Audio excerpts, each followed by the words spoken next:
السلام عليكم ورحمة الله وبركاته. إن الحمد لله رب العالمين، والصلاة والسلام على أشرف الأنبياء والمرسلين وعلى آله وصحبه أجمعين ومن تبعهم بإحسان إلى يوم الدين. أما بعد، فقد قال الله تعالى في القرآن العظيم: أعوذ بالله من الشيطان الرجيم. بسم الله الرحمن الرحيم. قال رجلان من الذين يخافون أنعم الله عليهم ادخلوا عليهم الباب فإذا دخلتموه فإنكم غالبون وعلى الله فتوكلوا إن كنتم مؤمنين. وقال نبينا صلى الله عليه وسلم: لو توكلون على الله حق توكله لرزقكم الله كما يرزق الطير تعدو خصانا وترحو بطانا. அனைத்து புகழும் புகழ்ச்சியும் அகிலங்களின் அதிபதியான அல்லாஹ் ஜல்ல ஷானஹு தஆலாவுக்கு மட்டுமே உரித்தாக்கி இந்த தொடர் உரையினை துவங்குகிறேன். கண்ணியத்திற்குரிய எல்லாம் அல்ல அல்லாஹ் ஜல்ல ஷானஹு தஆலாவின் நல்லடியார்களே, சரியான கொள்கையும் அதற்கு முரணானவைகளும் என்ற தலைப்பின் கீழாக இமாம் பின் பாஸ் ரஹிமஹுல்லாஹ் அவர்கள் எடுத்துக் கொடுத்த புத்தகத்தின் அடிப்படையில் அந்த தொகுப்பிலிருந்து ஒவ்வொரு விஷயமாக நாம் அறிந்து வருகிறோம். அதில் இன்று உள்ளம் சார்ந்த ஒரு அமலை வணக்கமாக ஆக்கியதை நமக்கு பாடமாக நடத்துகிறார்கள். பொதுவாக இப்போ நாம் வணங்கிய வணக்கம் என்பது தொழுகை. இதில் ரெண்டும் கலந்திருக்கும். ஒன்று செயல்கள் கலந்திருக்கிறது, உடல் ரீதியான செயல்கள் கலந்திருக்கிறது, உள்ள ரீதியான செயல்களும் கலந்திருக்கிறது. இப்படி சில வணக்கங்கள் இருக்கும்.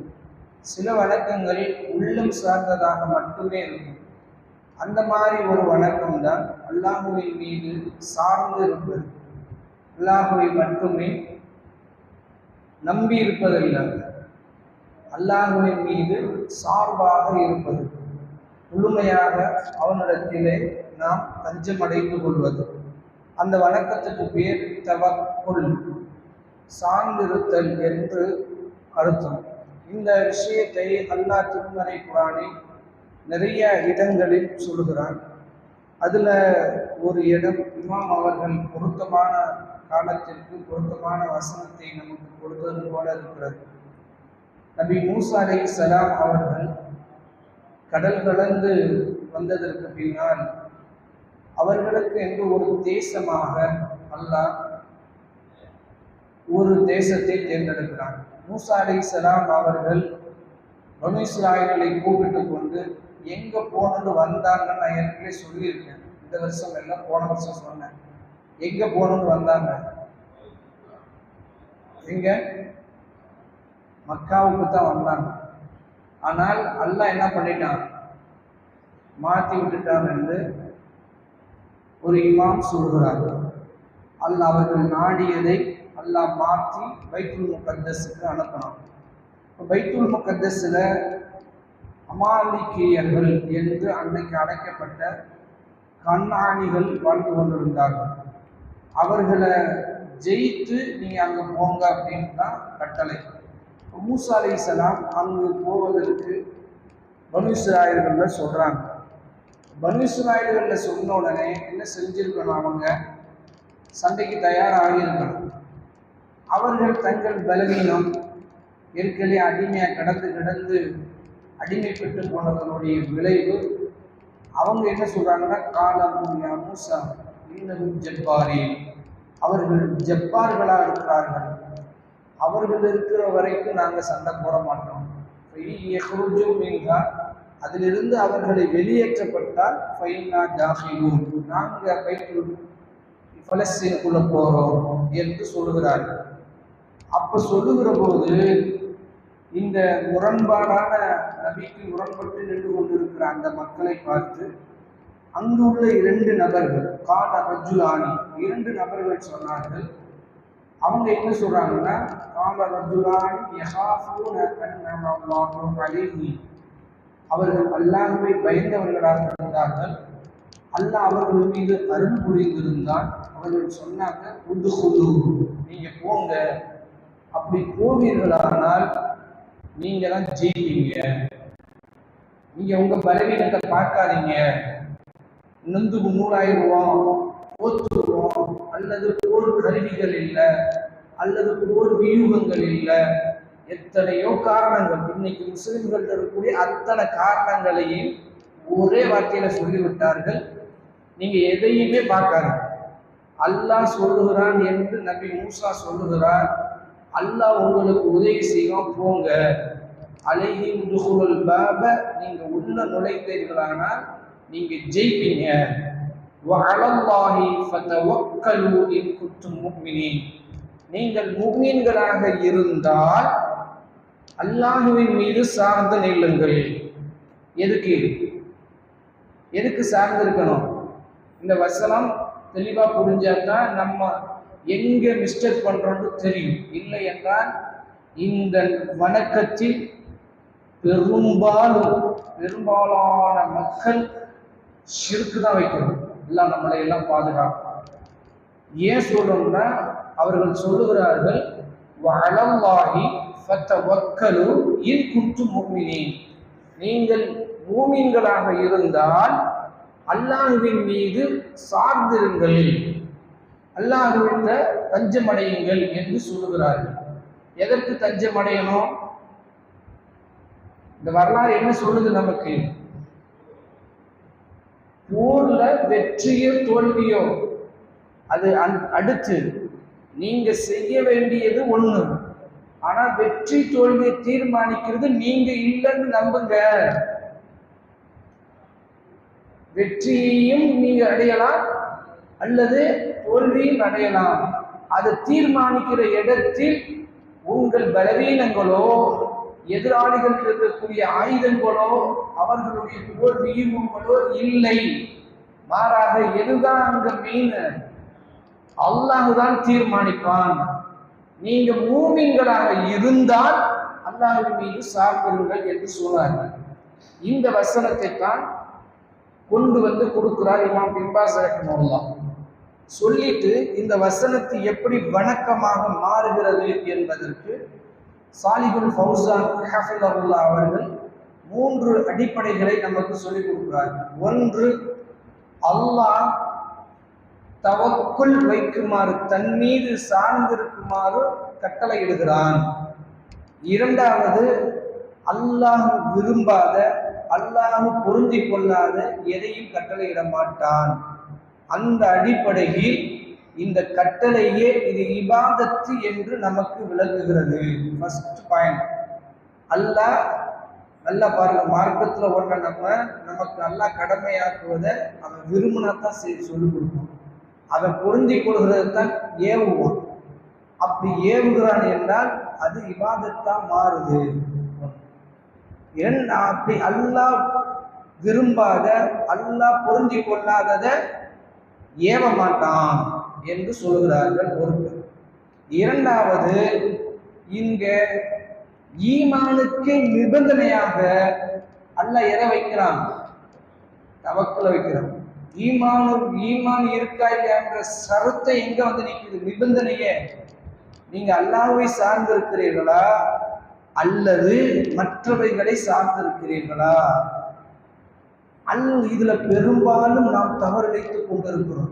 எல்லோரும் பெரும்பாலும் என்ன அப்படி என்றால், செல்வத்தை சார்ந்திருக்கிற போது உலகத்துல சார்ந்திருக்கும், இபாதத்தை சார்ந்திருக்கிற போது எஸ்டீமா போயிடும். ரெண்டுலையுமே உள்ளதான் சேரும். ஆனால் உலகத்தையே தஞ்சம் என்றிருப்பவர்கள் ஒன்று அறிவை நம்புகிறார்கள், உழைப்பை நம்புகிறார்கள், எதையோ நம்புகிறோம். ஆனால் இது எல்லாம் தீர்மானிக்கப்படுவது அல்லாஹ் என்று நம்புவதற்கு மன இடம் கொடுக்க மாட்டோம். நமக்கு செல்வத்தை கொடுப்பவனும் அல்லாஹ், செல்வத்தை நீக்குபவனும் அல்லாஹ், பிள்ளை கொடுப்பவனும் அல்லாஹ், பிள்ளை இல்லாமல் செய்பவனும் அல்லாஹ், உயிரை கொடுப்பவனும் அல்லாஹ், உயிரை எடுப்பவனும் அல்லாஹ். நமக்கு ஏதாவது ஒரு கஷ்டம் வந்தால் அந்த கஷ்டத்தை கொடுப்பவனும் அல்லாஹ், அந்த கஷ்டத்தை நீக்குபவனும், நோயை தருபவனும் நோயை நீக்குபவனும் அல்லாஹ். ஆனா இந்த நம்பிக்கை எங்க சிதைகிறது என்றால், நம்ம நோய் வந்துருச்சுன்னா டாக்டர் நம்புறது போல அல்லாஹ்வை நம்புறது அந்த அளவுக்கு கூட. டாக்டர்கிட்ட போய் கெஞ்சினோம், சொல்லுகிறோம். எப்படியெல்லாம் சொல்றோம்னா, டாக்டர் 2 நாளா இந்த இடத்துல இந்த வலி தாங்க முடியல, டாக்டர் என்னால கையை தூக்கவே முடியல, மனமெல்லாம் நிம்மதியே இல்லை, என்னமோ அவர் மனசுக்குள்ள நிம்மதியை ஏற்படுத்த போறோமா, எல்லாத்தையும் குட்டி தீக்கிறோம். ஆனால் டாக்டர் நோய்க்கு மருந்து கொடுப்பது ஒரு சபம், காரணம் தான். நம்ம உழைக்கிறோமே, அது காசை கொண்டு வருவதற்கல்ல, அது ஒரு சபபு தான். நான் உழைத்ததால் எனக்கு இந்த செல்வம் கிடைக்கல, அல்லாஹ் கொடுத்ததால் தான் கிடைச்சு. ஆனா உழைப்பை நம்புகிறோம். நான் நல்லா படிச்சதுனாலதான் பரீட்சையில பாஸ் ஆனேன். ஆனா பரீட்சையில பாஸ் ஆக்குவதும் ஃபெயில் ஆக்குவதும் யார்கிட்ட இருக்கு? அல்லாஹ்ட்ட தான் இருக்கு. எடுப்பதும் கொடுப்பதும் அவன். ஆனால் நம்பிக்கை காரணங்கள் மீது செல்லுகிறது. இதுதான் ஷிர்க் என்கிறார். இங்க தெரியுத நமக்கு எங்க நம்ம மிஸ்டேக் பண்றோம்னு. நாம உடலை நம்புகிறோம், அறிவை நம்புகிறோம், உழைப்பை நம்புகிறோம், மாத்திர மருந்துகளை நம்புகிறோம், வேறு பல காரணிகளை நம்புகிறோம். ஆனால் இவைகளை எல்லாம் நலவாக முடிவதும் நலவற்று போவதும் ரப்புல் ஆலமீன் கையில தான் இருக்கிறது. இன்னைக்கும் இந்த பலவீனத்துலதான் அரபுகள் வாய் மூடி நிற்கிறார்கள். அல்லாஹ் இப்ப பலஸ்தீன நடக்கிற, அதான் சொன்ன, இந்த வசனம் சரியான காலத்துக்கு பொருந்திய வசனமாக இமாம் பிபாஸ் ரஹிமஹுல்லாஹ் நம்ம காட்டுகிறார். இதே பலஸ்தீன இன்னைக்கு யுத்தம் எதற்காக நடக்குது? மற்ற யுத்தங்கள்லாம் விட்டுருங்க, இந்தியாவில் முஸ்லிம்களுக்கு பிரச்சனையா இருக்கு, அது பிரச்சனைங்க, அது வேற. அதே போல சூடான்ல நடந்து கொண்டு இருக்கிறது, அது பிரச்சனையா, முஸ்லிம்களுக்கு பிரச்சனை. ஆனால் மார்க்கம் அதுல ஊடுருவான்னா பெருசா ஒன்றும் இல்லை. வேறு பல நாடுகளில் பர்மா முஸ்லிம்களுக்கு பிரச்சனை, பங்களாதேஷ் முஸ்லிம்களுக்கு பிரச்சனை, இன்னும் சொல்ல போனால் ஈராக் முஸ்லிம்களுக்கு பிரச்சனை, சிரியா முஸ்லிம்கள்ல பிரச்சனை, ஏன் இருக்கக்கூடிய எகமன்ல பிரச்சனை இருக்கு, லெபனான்ல பிரச்சனை இருக்கு. இந்த பிரச்சனைகளை எல்லாம் ஓரமாக்கி விட்டுருங்க. இன்னைக்கு கஸாவுல நடக்கிற யுத்தம், பலஸ்தீன்ல நடக்கிற யுத்தம், நாமளே அதை சொல்லிக்கிட்டோம். பலஸ்தீன்ல நடக்கிற யுத்தம் எதற்காக சொல்லுங்க? எதற்காக நடக்குது? பலஸ்தீன்ல நடக்கிற யுத்தம் எதற்காக நடக்குது? நாடு பிடிக்கிறதுக்கா? நாடு பிடிக்கிறதுக்குன்னா பிரச்சனையே இல்லை. இன்னைக்கு அவங்களுக்கு இதை விட வளமிக்க பூமியை அவங்களுக்கு கண்ணில் காட்டுறாங்க. கஸாவில் இருக்கக்கூடிய கஸான்னு அரபியில கஸா, அதுக்கு பேரு. தமிழ்ல நம்ம காசான்னு யூஸ் பண்றோம். காசாவில் இருக்கக்கூடிய 24 லட்சம் முஸ்லிம்கள்ல 1 லட்சம் பேர், 2 லட்சம் பேர் ஷஹீதாக்கி இருக்கிறார்கள். மீதி இருக்கக்கூடிய 21 லட்சம் பேரும் நாட்டுக்காக யுத்தம் பண்ணுகிறார்களா அல்லது மார்க்கத்துக்காக யுத்தம் பண்ணுகிறார்களா? மார்க்கத்துக்காக யுத்தம் பண்ணுகிறார்கள். எந்த மார்க்கம்? அதுல என்ன மார்க்கம் இருக்கு? நம்முடைய முதல் கிப்லா பைத்துல் மக்தஸ். இன்னொன்னு, அந்த பைத்துல் மக்தஸை இடிப்பதற்காக தடையாக நின்று இன்னைக்கு உயிரை கொடுத்துக் கொண்டிருப்பவர்கள் யாரு? இந்த முஸ்லிம்கள் தான். இது ஒவ்வொரு முஸ்லிமின் மீது கடமையா இல்லையா? ஒவ்வொரு தனி முஸ்லிம்கள் மீது கடமையாக இருக்கிற போது, முஸ்லிம் அரசாங்கங்கள் மீது, முஸ்லிம்களுடைய அரசாங்கங்கள் மீது என்ன கடமை? நின்று யுத்தம் பண்ணணுமா இல்லையா? ஆனா என்ன சொல்றாங்க? டிட்டோவா மூசா அலைஹிஸ்ஸலாத்து பனு இஸ்ராயீல்கள் என்ன சொன்னார்களோ அதே வார்த்தையை திருப்பி போறாங்க. அவங்க சொன்னாங்க, இன்னகும் ஜப்பாரி, அவர்கள் அடைக்கால்பவர்களா இருக்கிறாங்க, நாங்க போக முடியாது, எங்களுக்கு தாக்கத்து இல்லைன்னாங்க. இன்னைக்கு என்ன சொல்றாங்கடா, யூதர்கள் அமெரிக்கா பின்னால நிற்கிறாங்க, அமெரிக்கா பலசாலிகள், நாம் அவங்களுக்கு முன்னால நிற்கிறோம். அல்லாஹ் சொல்றான், இல்லடா போங்கடா, அமெரிக்காவது மண்ணாங்கட்டியாவது, நீ போ, உனக்கு வெற்றியா தோல்வியா என்று நான் தீர்மானிக்கிறேன், நீ போன்றோம். ஃபர்ஸ்ட் இந்த தவக்குள்ள தான் நீ கோட்டை விட்டு நிற்கிறோம். எங்க அந்த யுத்தத்துக்கு மட்டும் இல்லை, நமக்கு அதான் நிலைமை. பல இடங்கள்ல ஒன்றை செய்யணும்னா அதுல தோல்வி அடைவோமா வெற்றி அடைவோமா? தோல்வியை வெற்றியா அறிவை கொண்டு தீர்மானிக்கிறோம், தோல்வியா வெற்றியா சூழலை கொண்டு தீர்மானிக்கிறோம், தோல்வியா வெற்றியா நம் உழைப்பை கொண்டு தீர்மானிக்கிறோம். எல்லாத்தையும் நம்மளா தீர்மானிக்கிறோம். ஆனா அல்லாஹ் சொல்றான், அப்படி தீர்மானிக்காத, நான் தீர்மானிக்கிறேன் வெற்றியா தோல்வியா. நீ செய்ய வேண்டியது என்னென்றால், என் சார்பா நிக்கிறியா இல்லையா, என்கிட்ட சார்ந்து வாழ்றியா வாழலையா. இந்த பாடம் நமக்கு வந்துச்சுன்னா அல்ஹம்துலில்லாஹ், நாம் ஷிர்க்ல இருந்து முழுமையா விடுபட்டுருவோம். சார்ந்து இருப்பது என்ன, இப்ப தெளிவா சொல்லியாச்சு, எடுப்பதும் கொடுப்பதும் ரெண்டே வார்த்தை தான், எடுப்பதும் கொடுப்பதும்.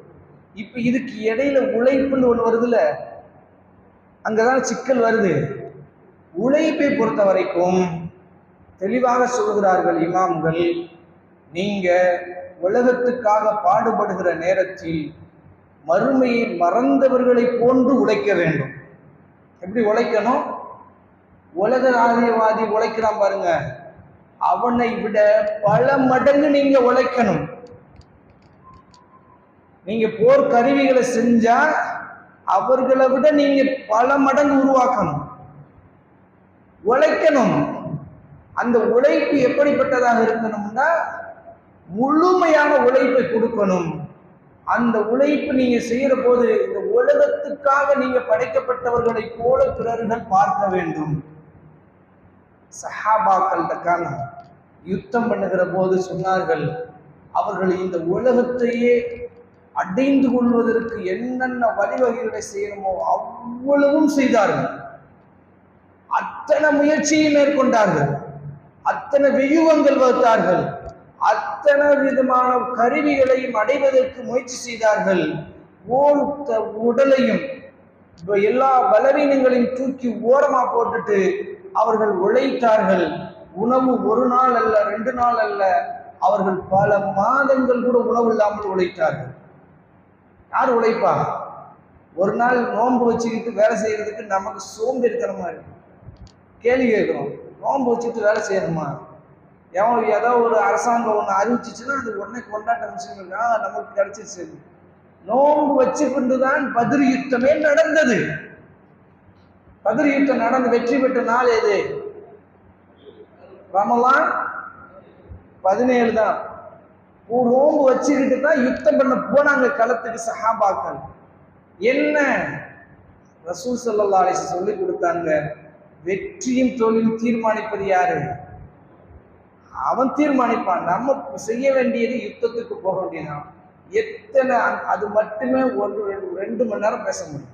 ரசூல் ஸல்லல்லாஹு அலைஹி வஸல்லம் பத்ர் களத்துக்கு போட்ட வியூகத்துக்கு மட்டுமே அவ்வளவு பெரிய வியூகம் வகுத்து கொடுத்தார்கள். இன்னைக்கு சிறப்பசாக எதிரிகள் அதை பாடமாக வைத்து படிக்கிறார்கள். பத்ர் களத்தில் முஹம்மது போட்ட வியூகங்கள் ஒவ்வொன்றுக்கும் ரசூல் ஸல்லல்லாஹு அலைஹி வஸல்லம் உழைத்தார்கள். ஆனால் இவ்வளவு செய்த ரசூல்லா நைட்ல போய் எங்க இருந்தாங்க? எப்படி சொன்னாங்க? இறைவா, நீ மட்டும் இந்த கூட்டத்தை அழிக்க விட்டு விட்டால், அவர்கள் அழித்து விட்டால் இல்லை, இவர்கள் அழிக்க விட்டு விட்டால் இந்த பூமியில் உன்னை வணங்குவதற்கு யாருமே இருக்க மாட்டாங்க. ரப்பே, யாரு விடுவார்? நாம் என்ன, எதிரிகள் எங்களை அழித்து விட்டால் உன்னை வணங்குவதற்கு ஆள் இல்லாம போகல. நீ விட்டாத்தான் அவன் அழிக்க முடியும், விட்டுறாத. அப்ப அந்த துவாவை விடிய விடிய கேட்டார்கள் பெருமானார் ஸல்லல்லாஹு அலைஹி வஸல்லம். அவர்களுடைய ஆடை கீழே விழுகுது, அது கவனமற்று போச்சு. அபூபக்கர் ரலியல்லாஹு அன்ஹு அவர்கள் அந்த ஆடையை தூக்கி போட்டு சொன்னாங்க, உங்க ரப்பு உங்களுக்கு பதிலளிக்கிறான், நீங்க திருப்தி கொள்ளுங்க. அப்படின்ற பின்னாடி ரசூல் ஸல்லல்லாஹு அலைஹி வஸல்லம் அந்த துஆவை முடித்து விட்டு வெளியில வந்து சொன்னார்கள், சயுஹ்ஸமுல் ஜம்மு யுவல்லூன துபுர், இந்த படை தோற்கடிக்கப்படும், புறமுதுகாட்டி ஓடும். அதோட மட்டும் இல்ல, ஒவ்வொரு இடமாக ரசூலுல்லாஹி திரும்பித்து சொன்னார்கள், இந்த இடத்தில் அபூஜஹல் கிடப்பான், இந்த இடத்தில் உத்துபா கிடப்பான். இப்படி நீங்க அதை மட்டுமே பேசலாம். அவ்வளவு யூகங்களுக்கு பின்னால ரசூலா வச்சிருந்தது தவக்குல். அந்த தவக்குலுடைய வெற்றியை அல்லாஹ் ரசூலாவுக்கு அறிவிச்சு கொடுத்தான். இப்ப நமக்கு அப்படி ஒரு நிகழ்வு இதுல என்ன அப்படி வரும்னா, நல்லது நடக்கிற போது அப்படி தெரியலாம், கெட்டது நடக்கிற போது தவக்கல் போயிடும். நம்ம அறிவு சொல்லும், தப்பு பண்ணிட்ட, நீ தோத்துட்ட, நீ மார்க் எடுக்கிறதுக்கு நீ ஃபெயிலா போனது உன் பிரச்சனை தான். இது என்னமோ இவருக்கு அந்த அறிவை பூரா செதுக்கெடுத்த மாதிரி, நீ உழைச்சது கம்மி, நீ வேலையில ஒழுங்கா இல்லை, அதனால வேலை போயிடுச்சு. எல்லாத்துக்கும் வருதா, வேலையை விட்டு தூக்கிட்டா இன்னும் தவக்கல் தளர்லாண்டு போறது இல்லை. அடுத்த நொடியே நம்ம அப்படி செய்யாம இருந்திருக்கலாமோ, எதிர்த்து பேசாம இருந்திருக்கலாமோ, உண்மையிலே சத்தியத்தை தான் பேசியிருப்போம், சத்தியத்தை பேசியதுனால் வேலை பயிற்சின்ற திருப்தி இல்லை, மாறாக என்ன நிலைமை வரும்னா, பேசாம வாய முடி செஞ்சிருக்கலாமோ, வேலையாவது மிஞ்சிருக்கோம், போற போக்கில் அடிச்சு விட்டு போயிடுவோம். அதானே, நல்லா படிச்சிருந்தோம், கொஞ்ச நேரம் தூங்கி எழுந்துச்சு போயிருந்தா கொஞ்சம் ஃப்ரெஷ்ஷாக எழுதியிருக்கலாமோ, மார்க்கு குறைஞ்சதுக்கு. எல்லாத்துக்குமே ஒரு சபபுகளையே நாம காரணமாக வைத்து அதையே சார்ந்திருக்கிறோம். ஆனா சபபுகளை என்னைக்குமே காரணமாக அல்ல ஆக்குவது அது சும்மா நம்மளுக்கு டெஸ்டிங். நீ அதை நம்புறியா அல்லது என்னைய நம்புறியா? காரணத்தை தூக்கி ஓரமா வச்சுட்டு நம்ம அதுக்குள்ள அல்லாஹ் தீர்மானிக்கிறான். வெற்றி வர்றப்ப எப்படி அல்ஹம்துலில்லாஹோ அதுபோல் தோல்வி வருகிற போதும் அதே பாடத்தால் பதிர்களத்தில் இந்த வெற்றி என்றால் உகதில் அப்படி நேர் மாற்றம். தோல்வி தானே, ரசூலா பல்லு உடைக்கப்பட்டுச்சா, ரத்தம் வடிஞ்சிச்சா, ரசூலாவுக்கு கண்ணு முன்னால ஒருத்தரை பலி கொடுத்தாலே நமக்கு எவ்வளவு மன வருத்தமா இருக்கு. ஒருத்தர் நம்ம கண்ணு முன்னால நமக்காக அல்லது இஸ்லாத்திற்காக செத்து போனாலும் துடிக்கிறோம். இன்னைக்கு உலகமே துடிக்குது. ரமலானில் நோன்பு வைத்துக் கொண்டிருக்க முஸ்லிம்கள் மீது மிக கொடூரமான தாக்குதல் நடத்தி கொல்லப்பட்டிருக்கக்கூடிய 40,000 பேரை நினைச்சு பார்த்தாலே ரத்த கண்ணீர் வருது. ஆனா நம்ம கண்ணால பார்க்கலாம், செய்தி தான் வருது. ஆனா ரசூல்லா கண்ணு முன்னால பார்த்தாரு. 1-2 சஹாபி அல்ல, மொத்த 9 சஹாபாக்கள் தான் ரசூல்லா அப்படின்னு சுத்தி நின்றாங்க. எதிரிகள் அம்பு மழை பொழிந்தார்கள். அம்பு விடல, அம்பு மழை வருது. வர்ற போது ரசூல்லா சொல்றாங்க, என் தாயும் தகப்பனும் உங்களுக்கு அர்ப்பணம், இந்த கூட்டத்திலிருந்து என்னை யார் காப்பாற்றுகிறாரோ அவர் சொர்க்கத்தில் என்னோடு இருப்பார்னா. அன்சாரி தோழர் போனார், மூத்தா ஷஹீதானார். இன்னொரு அன்சாரி தோழர் போனார். 9 தோழர்கள்ல 7 அன்சாரிகள், வெறும் 2 முஹாஜிர்கள் தான். இந்த 7 அன்சாரியும் கண்ணு முன்னாலேயே கொல்லப்பட்டார்கள். ரசூல்லா கண்ணு முன்னாலேயே துடிக்க அம்புகளுக்கு 1-2 அம்பல்ல சிதைக்கப்பட்டார்கள். அதோட மட்டும் இல்ல, அபூ தல்ஹா ரலியல்லாஹு அன்ஹு அவர்கள் சொல்கிறாங்க, யா ரசூலுல்லாஹ், இன்னைக்கு கேடயமே நான் தான், நீங்க என் பின்னால இருந்து தலையை கூட காட்டிடாதீங்க, அப்படியே நில்லுங்கன்றாங்க. ரசூல் அப்படி எட்டி பார்க்குறாங்க, வேணான்றாங்க. இந்த 2 கையையும் தூக்கி தடுத்து கடைசி வரைக்கும் அந்த 2 கையும் விளங்காம ஒரு கை அவர்களுக்கு செயலிழந்த போயிடுச்சு. அன்னைக்கு மட்டும் எத்தனை அன்புகள் உடைக்கப்பட்டது எனக்கு தெரியாதுன்றாங்க. சாதி இப்னு அபி வக்காஸ் பக்கத்துல இருந்தாங்க. ரசூல்லா அம்பை எடுத்து குடிச்சுறாங்க, என் தாயும் தந்தை உனக்கு அர்ப்பம், நேர் மாற்றம். எல்லா சஹாபாக்களும் ரசூலாவுக்கு சொல்ற வார்த்தை ரசூலா சொல்றாங்க, அடிங்கன்றாங்க. இழுத்து விடுறாரு. அந்த வேகத்திலும் அந்த பதட்டத்திலையும் அத்தனை அம்புகள்ல எத்தனை வில்லு ஒடிஞ்சதுன்னு எனக்கு தெரியல.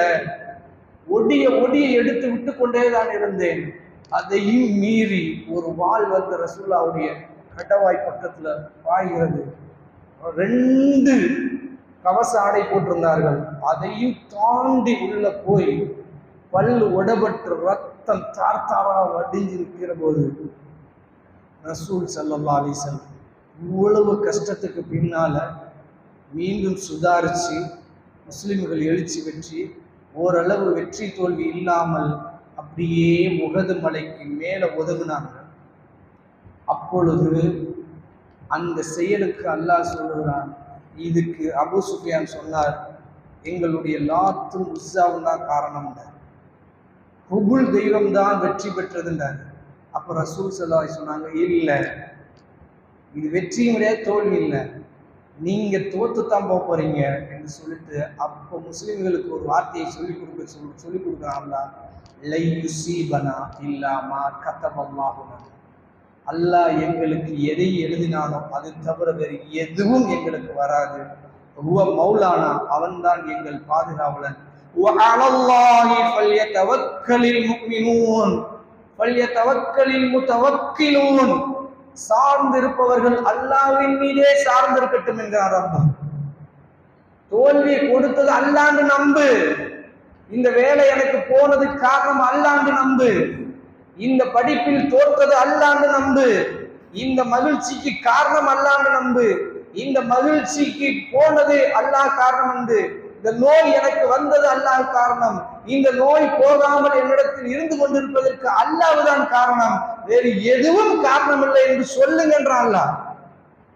லை யுஸீபனா இல்லா மா கதபல்லாஹு லனா. இப்படி வைங்க தவக்கல்.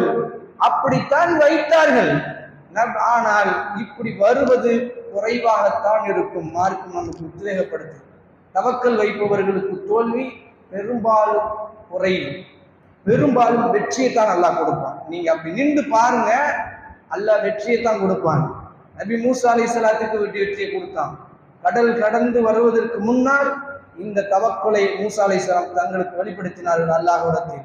எல்லா மக்களும் சொன்னார்கள், பின்னாடி ஃபிரௌனுடைய படை, முன்னாடி கடல், ஒரு இருள் வேலை, அழிஞ்சே போயிட்ட மூசானா. இன்னால முதுரக்கூன் யா மூசா, மூசாவே அழிஞ்சோம், கடலுக்குள்ள போனாலும் சாவத்தான் போறோம், திரும்பி போலான்னா ஃபிரௌன் கொல்ல போறான்னு மூசா அலைஹிஸ்ஸலாம் என்ன சொன்னாங்க, பின்னாடி பெரிய படை இருந்துட்டு போகுது, முன்னாடி கடல் இருந்துட்டு போகுது, ஆனா என்ன அழைச்சிட்டு வந்தது யாரு? அல்லாஹ். அவன் என்ன முடிவு எடுத்திருக்கான்னு எனக்கு தெரியும். கல்லா, நெவர், இல்லை. இன்ன மகிய ரப்பி, என் இறைவன் என்னோடு இருக்கிறான், சயகதீன், அவன் எனக்கு வழிகாட்டுவான். அல்லாஹ் அங்க அறிவை தூக்கி ஓரமா போட சொல்லிட்டான் மூசா நபி. கையில வச்சிருந்த சின்ன கம்பை வச்சு கடல்ல அடின்றான். அடிச்சா எப்படி தண்ணி விலகும்? நீங்க ஒரு பெரிய கட்டையை தூக்கி கடல்ல அடிச்சா கடல்ல எவ்வளவு தண்ணி விலகும்? ஒரு மீன் போற அளவுக்கு விலகுமா?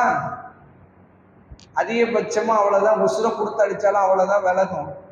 அது விலகுன நிமிஷத்துல ஒன்று சேர்ந்துக்கணும். ஆனா அடிச்ச அடியில அல்லாஹ் எப்படி பொழக்கிறான்? ரெண்டா பொழந்தான். தரக்கன் யபிசா, காய்ந்த தரையாக அல்லாஹ் கண்ணு மிக்க நேரத்துல. நீங்க தவக்கல் வச்சா இதுதான் நடக்கும். இதைத்தான் நேர் மாற்று இவருக்கு எங்கிருந்து பாடம் எடுக்கிறார் என்று அல்லாஹ் சொன்னான்.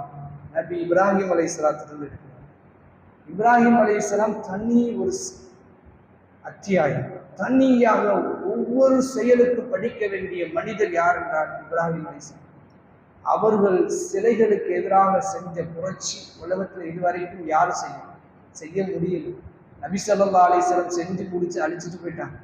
ஆனா அது ஒரு பெரிய கூட்டமாக இருந்து செஞ்சாங்க. ஆனா தன்னந்தனி மனிதராக எதிர்த்து நின்ற இப்ராஹிம் அலைஹிஸ்ஸலாத்துக்கு வச்ச பரீட்சை என்ன தெரியுமா? அந்த சிலைகள் உடைக்கப்பட்டதற்கு பின்னால் இப்ராஹிம் அலைஹிஸ்ஸலாம் அவர்கள் அங்கே இருக்கிறாங்க. ஊருக்கெல்லாம் தெரியுது, மன்னருக்கு தெரியுது. கூப்பிட்டு வாங்க. கூப்பிட்டு வந்தா விவாதம் எல்லாம் முடிஞ்சிருச்சு. எல்லா அப்பையும் அவைகள் வெறும் சடலங்க, வெறும் விக்கிரகங்கள் மட்டும்தான் ஒழிய அதற்கு நன்மை செய்யவோ தீமை செய்யவோ எந்த ஆற்றலும் இல்லை என்று எல்லா மனிதர்களுக்கும் புரிய வைக்கிற வாதம். நம்ம செய்கிற வாதம் இல்லை, குழப்பம்தான் மிஞ்சுது. அவங்க செஞ்ச வாதம் என்ன? அந்த மக்கள் சும்மர் எல்லோரும் தலையை கீழே போட்டு ஒத்துக்கொண்டார்கள். அல்லாஹ் அவைகள் எந்த நன்மை செய்யாது தீமை செய்யாதுன்னு நிரூபிச்சிட்டாங்க. ஆனாலும் அந்த பக்தி அவர்களுக்கு தூண்டுது.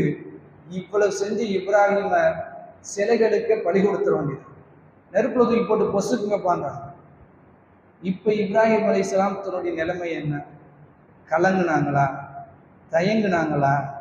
பதட்டப்பட்டாங்களா? தெளிவா இருந்தது. ஹஸ்புனல்லாஹு வ நிஅமல் வக்கீல். என்ன சொன்னாங்க? இந்த வார்த்தை நீ கேட்குறோமா? அதிகமாக பலஸ்தீன் மக்கள்கிட்ட தான் கேட்டுட்டு இருக்கோம். இது எப்போ சொன்னது? நெருப்புல ஒரு ஊரை தூக்கி போடுறதுக்கு ரெடி ஆகிற போது இப்ராஹிம் அலைஹிஸ்ஸலாம் சொன்னார்கள், ஹஸ்புனல்லாஹ், அல்லாஹ் எனக்கு போதுமானவன், நான் அல்லாஹ்வை சார்ந்து நிஅமல் வக்கீல், சார்ந்திருப்பவர்களில் மிக சிறந்தவன் அல்லாஹ். போடு பார்த்துக்கலாம். நெருப்பு சூட வைப்பவனும் அல்ல, நெருப்புக்கு சூட எடுப்பவனும் அல்ல. இது பாடமாக நம்ம உள்ளத்துக்குள்ள இறங்கணும். நெருப்புக்கு தன்மை என்ன உலகம் சொல்லுது? சுடும். இப்ராஹிம் அலைஹிஸ்ஸலாத்தை கருக்கும்ன்றதான் உலகம். ஆனா அல்லாஹ் சொல்றான், நீ எனக்காக இருந்தால் அந்த நெருப்பை எப்படி வேணாலும் மாற்றுவேன் என்ற நம்பிக்கையை ஆழமாக கொண்டிருந்த இப்ராஹிம் அலைஹிஸ்ஸலாம் ஹஸ்புனல்லாஹு வ நிஅமல் வக்கீல்னாங்க. அந்த நெருப்புக்கு அல்லாஹ் ஆர்டர் போட்டான். என்ன போட்டான்? குல் யா நாரு கூனி பர்தன் வ ஸலாமன் அலா இப்ராஹிம்.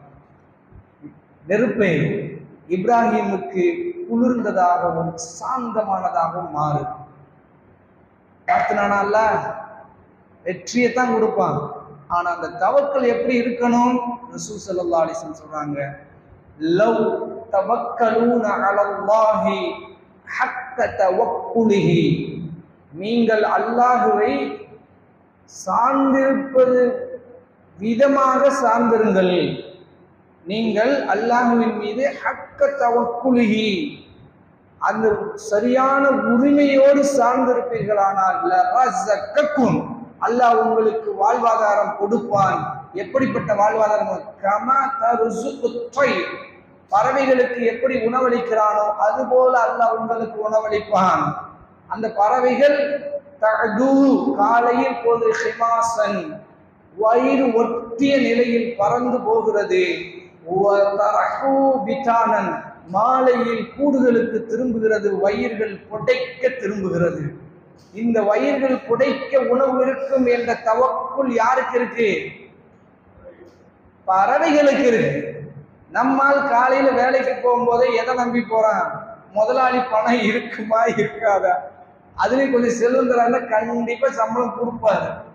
சம்பளம் கொடுப்பான்ற நம்பிக்கைக்கு வேலைக்கு போறவனுக்கு போய் என்ன அல்லாஹ் தவக்கல் வச்சிருக்கிறோம்? படிக்கிறோம் உட்காந்து, என்ன எதை நம்பி படிக்கிறோம்? என் அறிவு படிச்சு வச்சுருங்க.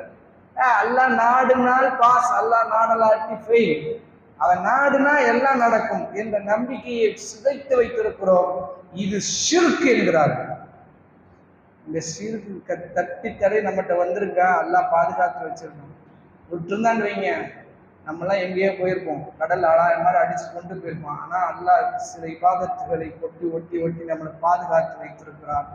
அல்லாஹ்வின் மீது உழைப்பு என்பது வேறு, அதனுடைய முடிவு என்பது சாட்டா புரிஞ்சுங்க. தவக்குலுக்கு அது உழைப்பு என்பது வேறு, அதனுடைய முடிவு என்பது வேறு. உழைக்கணும், முடிவை யாரை எதிர்பார்க்கணும்? அல்லாஹ்வை எதிர்பார்க்கணும். நல்லது வந்தால் என்ன சொல்லணும்? நல்லது வந்தா அல்ஹம்துலில்லாஹ். கெட்டது நடந்தா என்ன சொல்லணும்? நிறைய பேர் பிழை செய்யறோம். என்ன செய்யணும்? கத்தரல்லாஹு மா ஷா ஃபஅல். சொல்லுங்க, என்ன வார்த்தை? லைலத்துல் கத்ர் அன்னைக்கு கத்துக்கிட்ட பாடமா கத்தரல்லாஹ், அல்லாஹ் விதியாக்கிட்டான். அல்லாஹ் சொல்லுகிறான், யர்ஸுகுஹு மின் ஹைஸு லா யஹ்தஸிப், அவருக்கு அவர்களுடைய அரியாபுரத்திலிருந்து அல்லாஹ் உணவளிப்பான். وَمَن يَتَوَكَّلْ عَلَى اللَّهِ فَهُوَ حَسْبُهُ. எவர்கள் அல்லாஹ்வின் மீது தவக்கல் வைக்கிறார்களோ அவருக்கு அவனே போதுமானவன். வல்லாஹு காலிப் இன்னல்லாஹ காலிபுன் அம்ரிஹி. அல்லாஹ் தன்னுடைய காரியத்தில் வெற்றி பெறுவான். அல்லாஹ் எப்படி என்ன செய்யறான்? காலிப்ன்றான். நான் தான் வெற்றி பெறுவேன், அவன் தான் வெற்றி பெறுவான்னு சொல்லுங்க. நமக்கு அல்லாஹ் நம்ம சொல்லுகிற போது ஏன் நமக்கு கெட்டது நடந்துச்சுன்னா அதுலயும் கயிறு வச்சிருக்கிறான். இது நடந்தது நமக்கு கெட்டது இல்லை, அதுல பெரிய கயிறு இருக்கு. அல்லாஹ் எந்த நுட்பத்தில் இது நமக்கு தோல்வி அமைச்சிருக்கா என்பது நமக்கு தெரியல, அவ்வளவுதான்.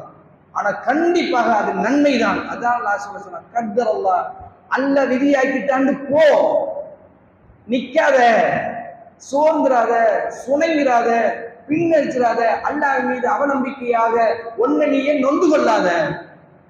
ஐயோ போயிடுச்சுன்னு துடிக்காத, இப்படி நடந்துருச்சே என்று பதட்டப்படாத. ஒரு சொல் கத்தர் அல்லாஹ் விதியாக்கி இருக்கிறான். அந்த விதி அல்லாஹ் சொல்லுகிறான். அந்த வசனத்தில் சொல்லி இன்னல்லாஹ காலிபுன் அலா அம்ரிஹி, அல்லாஹ் தன்னுடைய காரியத்தில் வெற்றி பெறுவான்னு சொல்லிட்டு அல்லாஹ் அடுத்து தொடராகவே சொல்லுகிறான், அல்லாஹ் ஒவ்வொரு காரியத்திற்கும் ஒரு கால நிர்ணயத்தை வைத்திருக்கிறான். எல்லாம் நிர்ணயிச்சு பண்ணி வச்சிருக்கான் ரப்பு. அந்த நிர்ணயம் தான் அல்லாஹுடைய பெரிய ஞாபகத்தால் என்ன முடியும். நமக்கு நடந்தது கெட்டதுன்னு நம்ம பார்வைக்கு, உலக பார்வைக்கு, உலக மக்களுடைய சிந்தனைக்கு எல்லாத்துக்கும் இருக்கும். ஆனா அல்லாஹ் ஒரு காலம் அது கெட்டதாக வைக்க மாட்டான். நமக்கு இதை விட பெருசா ஒன்னா வச்சிருக்கிறான். மாஷாஃபால் அவன் நாடியதை செய்வான். அவன் நாடியதை செய்வதை கேட்பதற்கு இந்த உலகத்தில் எவனுக்கும் அதிகாரம் இல்லை. அவன் செய்வதை பற்றி எவனும் கேட்க முடியாது. எனக்கு ஏன் செஞ்சான்? இத்தனை பேர் இருக்கும்போது என் பிள்ளை தான் சாகடிக்கணுமா? இத்தனை பேர் இருக்கும்போது எனக்கு தான் நோயை கொடுக்கணுமா? இத்தனை பேர் இருக்கும்போது எனக்கு தான் வறுமை வரணுமா? இத்தனை பேர் வேலை செய்யும் போது ஏன் வேலையைத்தான் கொடுக்கணுமா? இத்தனை பேருக்கு செல்வம் இருக்கும்போது ஏன் காசைத்தான் எடுக்கணுமா? நம்மளுங்க அல்லாஹ்வை நிந்திக்கிறது. ஐயப்பா உனக்கு இது எடுத்துட்டாண்டா இதை விட சிறந்த ஒன்றை கொடுப்பதற்கு நாடுகிறான். நீ நம்புறியா இல்லையா? அந்த நம்பிக்கையை அல்லாஹ் நம்முடைய உள்ளங்களுக்கு கொண்டு வரணும். இதை தடுப்பதற்கு வெளி காரணங்களை விட நமக்கு நாமே காரணம். இதை தடுப்பதற்கு வெளி காரணங்களை விட இதுக்கு யார் எதிரி? நம்ம நஃப்ஸ் தான். அதனாலதான் பெருமானார் ஸல்லல்லாஹு அலைஹி வஸல்லம் அவர்கள் நமக்கு சொல்லிக் கொடுத்தார்கள், யா ஹய்யு யா கய்யூம் பிரஹ்மத்திக அஸ்தகீஸ். என்றென்றும் உயிரோடு இருப்பவனே, தன் காரியத்தை நிறைவேற்றி கொண்டு பிறருடைய காரியங்களை நிறைவேற்றுபவனே. கையும் கதை அர்த்தம், தன்னுடைய காரியத்தை தானே நிறைவேற்றி கொண்டு மற்ற எல்லாருடைய காரியங்களை நிறைவேற்றுபவனே, உன்னுடைய ரஹ்மத்தை கொண்டு உதவி தேடுகிறேன். அஸ்லிஹ் லீ ஷஅனி குல்லா, எல்லா காரியங்களையும் எனக்கு சீர்படுத்து. வலா தக்ல்னி இலா நஃப்ஸி தர்ஃபத ஐனி, கண்ணிமைக்கும் நேரத்தில் கூட என் நஃப்ஸிடத்தில் என்னை ஒப்படைத்து விடாதே. அதுல ஒப்படைச்ச நமக்கு நாமே எதிரி. அதானே நம்ம நினைக்கிறோம் வேற எதிரின்னு. இப்லீஸ் எல்லாம் அப்புறம், நமக்கு நாம தான் தன் யானை தன் தலையில தானே மண்ணவாரி போட்டுக்கிச்சு. நம்மளே நாம நொந்துக்கிறது, நம்மளுக்கு நாம கை நடுங்கிருச்சுன்றது. என்னப்பா வேலை போனா போயிட்டு போகுது, இந்த வேலை இல்லை இன்னொரு வேலை கிடைக்க போகுது, இந்த பரீட்சையில ஃபெயில் ஆனா நான் அடுத்த பரீட்சையில பாஸ் ஆகிட்டு போக போறேன், இந்த காசு போனா என்ன இதை விட பல மடங்கு வரப்போகுது, தூக்கி போட்டு போயிட்டே இருக்கின்றான் ரப்பு. அதனால நஃப்ஸிடத்துல ஒப்படைச்சிடாதீங்க, அது நாய்க்கு சமம். இந்த நஃப்ஸ் இருக்கே அது நாயின்றான் அல்லாஹ். அது எப்படிப்பட்ட நாய்? நாக்க தொங்க போட்டுட்டு இருக்க நாய். விரட்டுனாலும் அது நாக்க தொங்க போட்டுட்டு தான் இருக்கும், விரட்டாம விட்டால் நாக்க தொங்க போட்டுட்டு தான் இருக்கும். ஆனால் அல்லாஹ் ரப்புல் ஆலமீன் அந்த நஃப்ஸிடத்தில் நம்மளை ஒப்படைக்காம இருக்கணும். அல்லாஹ்விடத்தில் அதிகமாக கேளுங்கள். இந்த துவாவை மனப்பாடம் பண்ணுங்க. இன்னைக்கு என்ன துவா? யா ஹய்யு யா கய்யூமு பிரஹ்மத்திக அஸ்தகீசு அஸ்லிஹ் லி ஷஅனி குல்லஹு வலா தக்ல்னி இலா நஃப்ஸி தர்ஃபத ஐன். கண்ணிமைக்கும் நேரத்தில் கூட என் நஃப்ஸிடத்தில் என்னை ஒப்படைச்சிடாத, ஒன்றையே நான் ஒப்படைத்துக் கொள்கிறேன் என்று அல்லாஹ்வை சார்ந்து நம்முடைய அமலை சீர்படுத்துவோம். அல்லாஹ் ரப்புல் ஆலமீன் நம்மை அவனை சார்ந்த மக்களாக ஆக்கி தௌஃபீக் செய்வானாக. வாஹிரு தஅவானா அல்ஹம்துலில்லாஹி ரப்பில் ஆலமீன்.